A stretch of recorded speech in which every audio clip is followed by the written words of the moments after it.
बिस्मिल्लाहिर्रहमानिर्रहीम। अस्सलाम वालेकुम students. Today we will start lecture number 2। इससे पहले कि हम लेक्चर नंबर 2 स्टार्ट करें स्टूडेंट्स, अगर आप लेक्चर नंबर 1 विज़िट करना चाहते हैं तो आप लिंक में जाके डिस्क्रिप्शन को चेक कीजिए, तो वहाँ से आपको लेक्चर नंबर 1 मिल जाएगा। आज हमारा लेक्चर है लेक्चर नंबर 2, उसका नाम है ब्रांचेस ऑफ फ़िज़िक्स। वैसे तो बहुत सारी ब्रांचेस है फ़िज़िक्स की, लेकिन जो आपकी बुक के अंदर ब्रांचेस आपको दी गई है वो है तकरीबन 9। यानी there are many branches of physics, but important branches of physics which are included in your syllabus वो हैं mechanics, electricity, atomic physics, nuclear physics, solid state physics, plasma physics, astrophysics and biophysics. अब हम students one by one हर physics की branch को discuss करेंगे।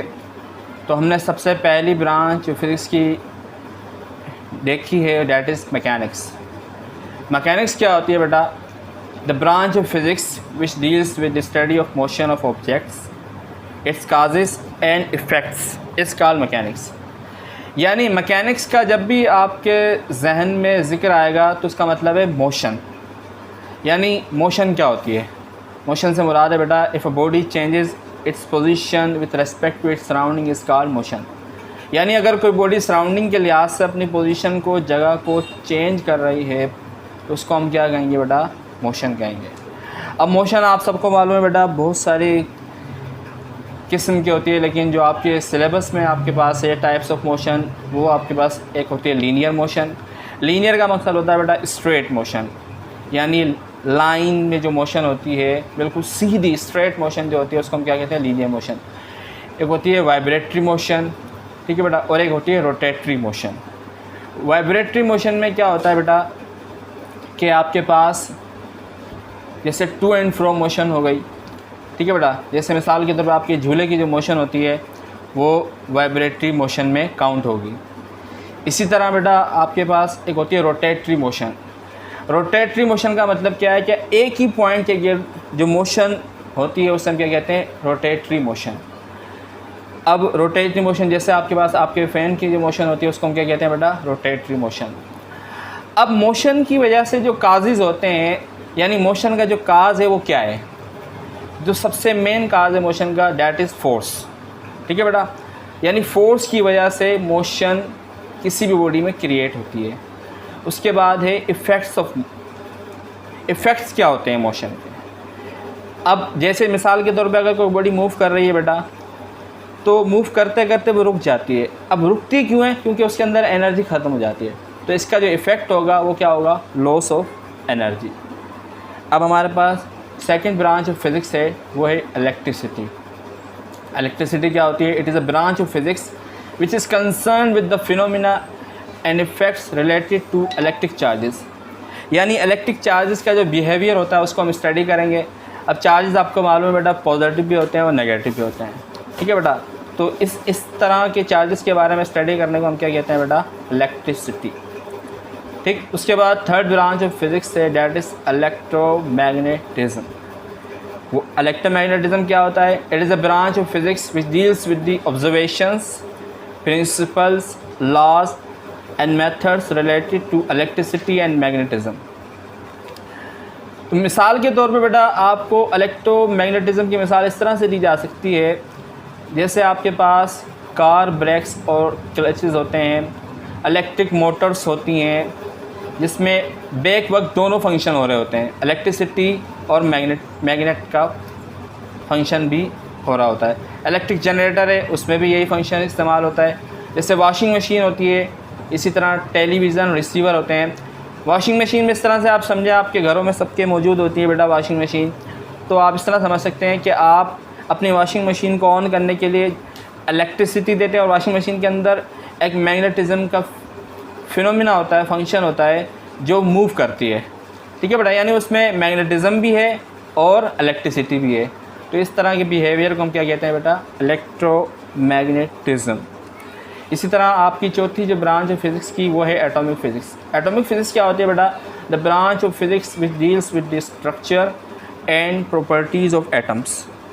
यानी atom की प्रॉपर्टीज़ और इसके स्ट्रक्चर के बारे में स्टडी करना हम क्या कहते हैं बेटा? उसको एटॉमिक फ़िज़िक्स। यानी उसका स्ट्रक्चर से क्या मुराद है? जैसे आपके पास अगर उसके स्ट्रक्चर को अगर स्टडी करते हैं, जैसे इलेक्ट्रॉन, प्रोटॉन, ठीक है बेटा, अगर उसमें से इलेक्ट्रॉन लॉस हो रहे हैं तो उस पर पॉजिटिव चार्ज आएगा, अगर इलेक्ट्रॉन गेन हो रहे हैं तो उस पर नेगेटिव चार्ज आएगा। यानी इसको हम डिटेल में बेटा, इसका एक चैप्टर है उसमें हम स्टडी करेंगे आगे चल कर, ठीक है बेटा। उसके बाद है न्यूक्लियर फिज़िक्स। न्यूक्लियर फिज़िक्स में क्या होता है बेटा? आपके पास the branch of physics which deals with the study of structure, properties and reaction of nuclei of atoms. अब इसके पूरा जो न्यूक्लियस जो होता है उसके बारे में स्टडी करना वो क्या कहलाएगा? Nuclear physics. अब न्यूक्लियस की जो स्टडी होती है वो इस तरह से होती है बेटा कि इसमें आपके पास फ्यूजन रिएक्शन भी होता है, फ्यूजन रिएक्शन भी होता है। इंशाल्लाह हम आपको आगे जो क्लासेस होंगी बेटा इसकी पूरा स्टडी, इसको डिटेल में स्टडी करेंगे। अब आगे चलते हैं बेटा solid state physics. Solid state physics से मुराद क्या है बेटा?